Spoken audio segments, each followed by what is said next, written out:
Hello there. Welcome again to another fantastic episode of Issues of the Mind. And today I'm not doing this alone. It's a very special episode today. And I have with me the one, the only Dr. Shino Alade Jubelo. It's nice to have you here, sir. Thank you very much, Papi Sam. It's my pleasure to be on this show today.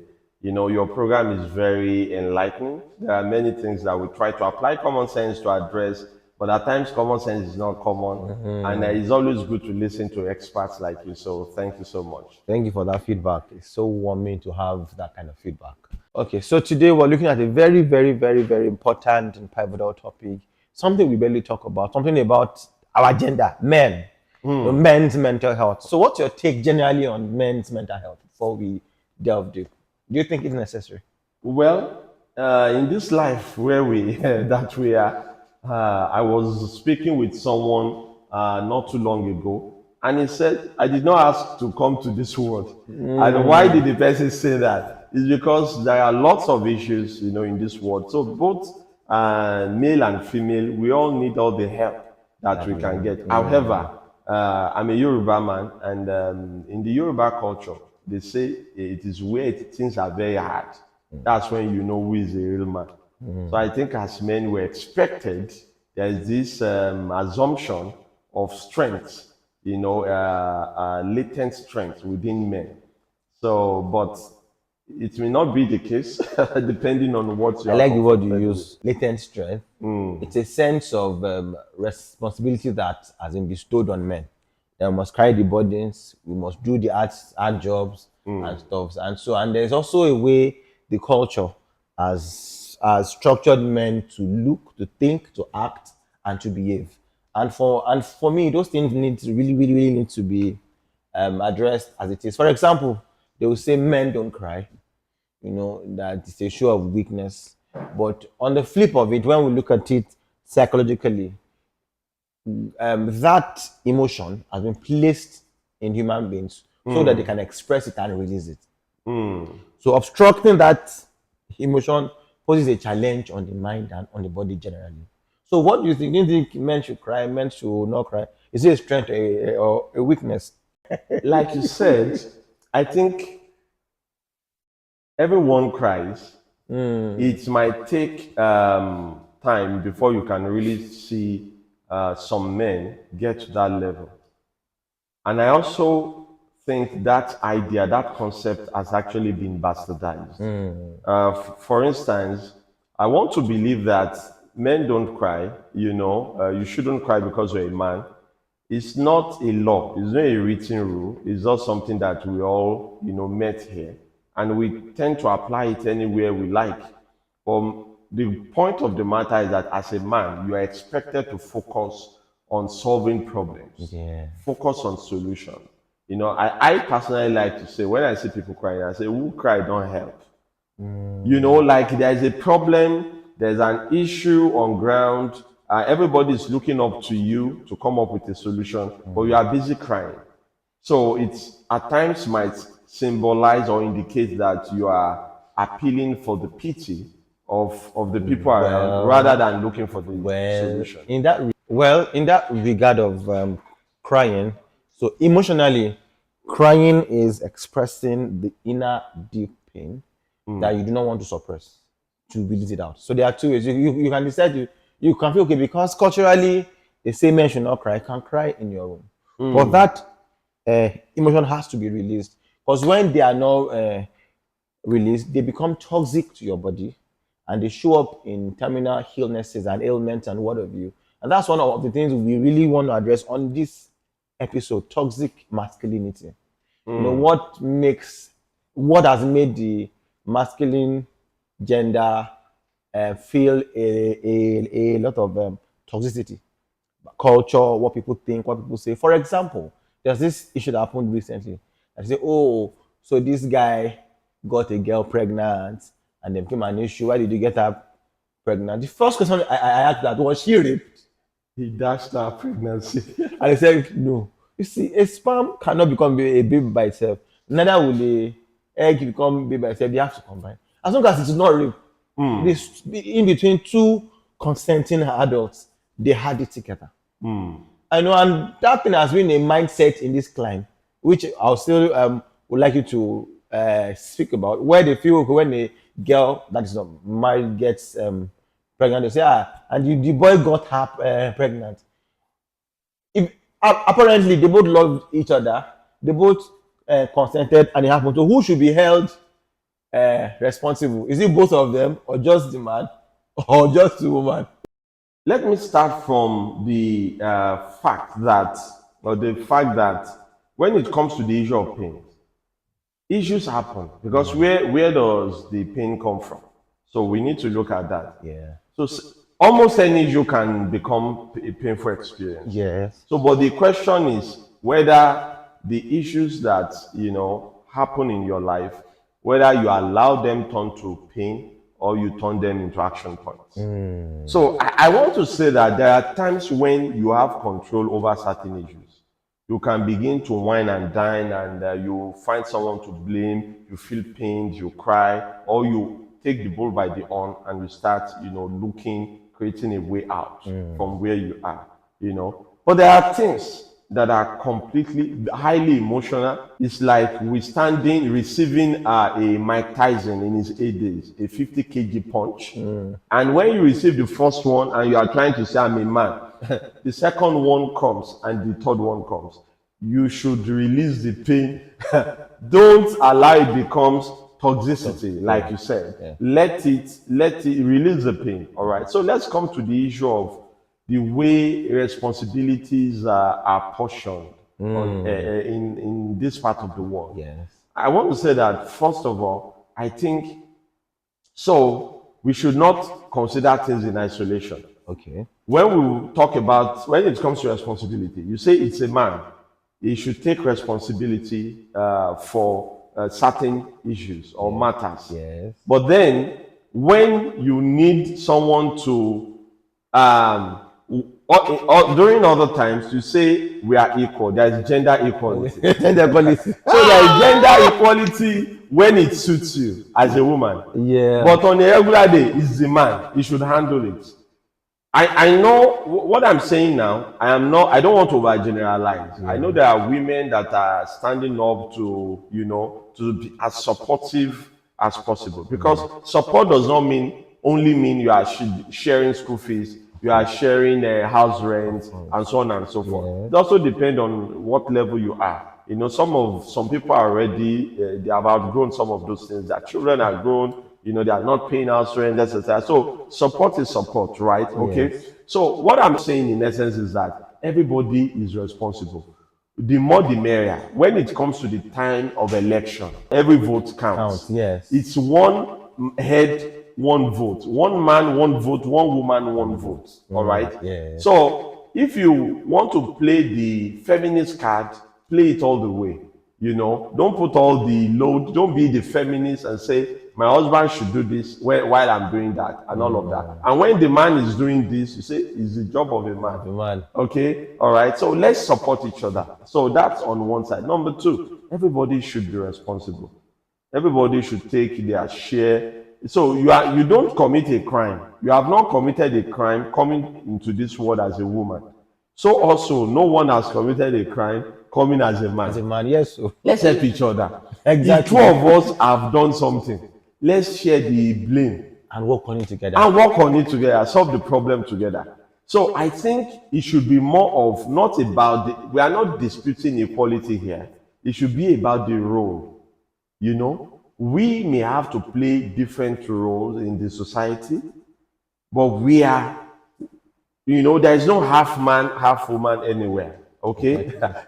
Abi? Yes. So, however, the role that a man is expected to play in a situation is different from the role a woman should play. So you get someone pregnant, okay, all right, accept that I was involved, I did this, and we want to find a solution. I think that, concept must have risen from the fact of someone saying, no, I met her only once. I'm not the owner responsible for the baby. So they want you to be responsible for the baby, but you did it together. Yeah, exactly. They did it together. Sorry, they joined together. They did it together. So, sir, we are in a climate where men are expected to be strong all the time, to be bold, to man up. It's also a figment of toxic masculinity. You know, do we think? Well, for me personally, on my own personal opinion, is that it is strength when you're able to release your emotions, connect with your feelings, know how to manage them and sort them. You know, it is strength when you're able to walk through them. Let's say we have a man that is susceptible to anger, you know, and then you get to a point where you're not able to manage your emotions such that when you're about to get to that point of high emotions, you can walk away, you can handle it. That's fantastic, you know. But then again, some people feel that that what makes a man is that if a man cannot shout, cannot be angry, cannot stand their ground, you know. And for me, it's really baffling to see that we have such kinds of mindset at this time and age, this 2025. But what is your opinion about that part? And then, because at the end of the day, this thing in turn affect the family, the environment, the workspace. It affects everybody. Because when a man feels that I, feels that they have to express a certain level of emotions to feel superior, To enforce. feel power, or to enforce. Do you think that it really works that way? I think respect ought to be earned, not necessarily demanded. Demanded, okay. So, and there are, like you said, you gave a number of instances. So it depends on what we are talking about. So let's look at the home, for example, in our culture and society. Now, I am not saying any culture, I don't believe any culture is superior. And I don't also believe that our forefathers were entirely wrong. They lived in a particular time and age that necessitated some certain things. And some of those things are still relevant till today, while some may not necessarily be relevant. So let's talk about the home. Now, like you said, you see some men, they want to shout and, enforce certain things and all that. Let's begin from the fact that why are you enforcing something? Do you need to enforce something that is naturally happening? Because we can focus on the man for all I care. And I'm not saying it is right when a man gets to that point. Let's even try to pity the man for a moment. Okay. Yes, how did the man get to the point that he loses it and begins to shout or prove his masculinity? You don't prove what is obvious. I like that. Do we have two men? Does it begin to look as if we have two men in the house and the man is trying to enforce that? No, I'm the man. No, don't usurp my role. I am the man, you are the woman. Because that's what happens many times. Okay, you own the kitchen. If you are not careful, it's almost as if you own the children. If not for the culture and everything, now you own the authority in the house. But the man has to provide. He's expected to provide. And the man says, no, I'm not buying that. Oh, I'm paying school fees, I'm paying rent, I'm paying everything. So what am I exactly? You see, some men are provoked to a certain level. But we can easily say when you are provoked as a man, show that you are the man, pick your car key, drive out and all of that. What if that man has heart attack in the parking space and there is nobody there to rescue him? I agree that find a way to deal with that emotion and all that. You just said he should cry to release his emotion. Someone will say, I'm releasing my emotion when while shouting. Okay, let the guy break down before his wife and children and start crying. And do you know that there are men that actually go through that route? And the woman will still say, you see that some people have gone the other way around. Yeah. I'm just saying that let's show some empathy for one another. Exactly. And help one another. This life, we face a lot of difficulties already. Let the home front not complicate things. So now when we get to the office, your colleague is not your wife. Yeah, that's what they say.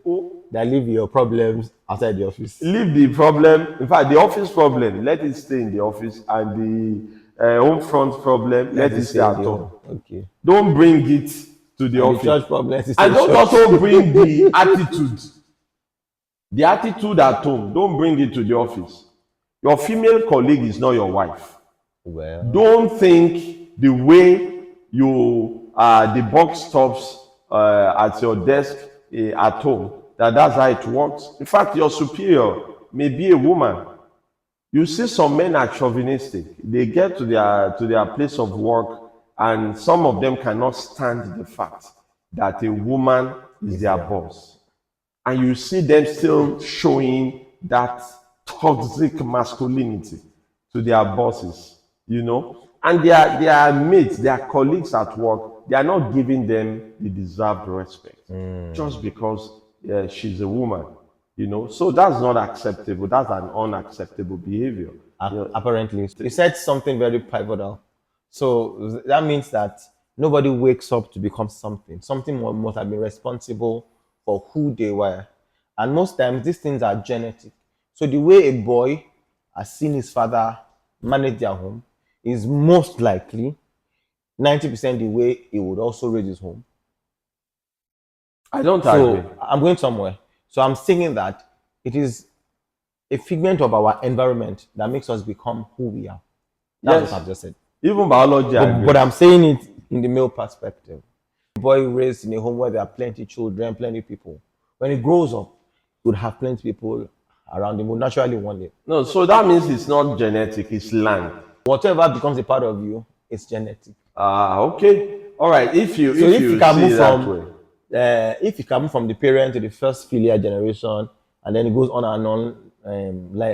So, but let me ask you: are we now saying that if someone's father is a wife beater, don't give your daughter to the guy you married? Most likely. So if the child does not deal with that abuse, so now there are two forms of abuse: experiential abuse and active abuse. Active abuse means that you were abused.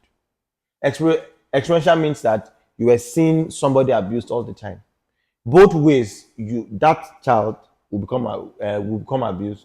So most likely, when the child grows up, it will happen. Now, these are things that some people say, "Oh, I saw my father beat my mother. I'll never do it. I'll never do it." But before they know it, once they grow up, they now realize that is who Papa they Sam, are. let's come down a little bit from theory and concept to practical. Very practical, yes. I was born and raised. I wasn't born into a polygamous home, but I was raised in a polygamous home. The family eventually became polygamous. And I witnessed everything. Okay? And I would say that the older wives, when my father was young, like my age and all of that, there was no wife that did not receive the beating of her life at one point in time or the other. Yeah. But I want to tell you that by the grace of God, I've been married for about 15 years and I have not raised my hand to touch my wife. You subconsciously and consciously No. with it. Yes, don't tell me what I did. Let me tell you what I did. Yeah. You know, you also mentioned that there are kids that grew up in such homes and they say to themselves, I don't want to become this, and they become that. Yes. All right. So now you are saying that I subconsciously handled it. Because what those kids said, that what you mentioned was exactly what I did while I was growing up. So I want to tell you that I cannot 100% discount the impact of my father and all that. He put us under a shelter, he fed us, and he ensured no wife paid their child's school fees. He paid the school fees of everybody. So till today, I still find it absurd when I see even my mates, my friends saying that my wife and I should divide the house rent. I can never divide house rent except if I am totally incapacitated. My wife can assist me and say, help, I want to support you with the rent. Okay, but I cannot say bring your share of the house rent. Why? I did not learn that from my dad. But the other things that were unpleasant, I knew it was not right. Okay. I knew he could not handle his anger issues to some certain extent. Okay.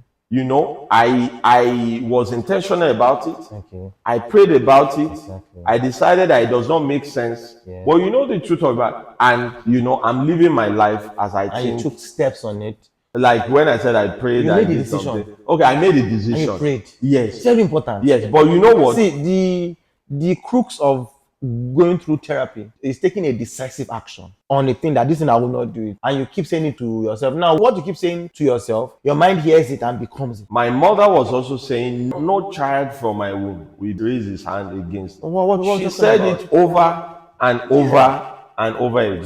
So it was So there was a balance. Yes. You know, despite the fact that I was witnessing the ugly side, my mom was doing some work, some kind of therapy, you know, indirectly, you know, and all that. So it's me, but if I did not explain this, someone could actually, you know, if you were close to our family at that time, you would have said, this man's father was a wife beater. I'm not going to give my child to this. As a matter of fact, someone said it in the neighborhood and said, with the exception of myself, that they cannot give any of his daughter to any son from this family, with the exception of you, you know, because eventually he grew fond of me in life. So I'm just trying to say that, yes, the environment teaches us a lot of things, but from the environment, we still know what is right and what is wrong. And we will eventually be responsible. So the idea is simple.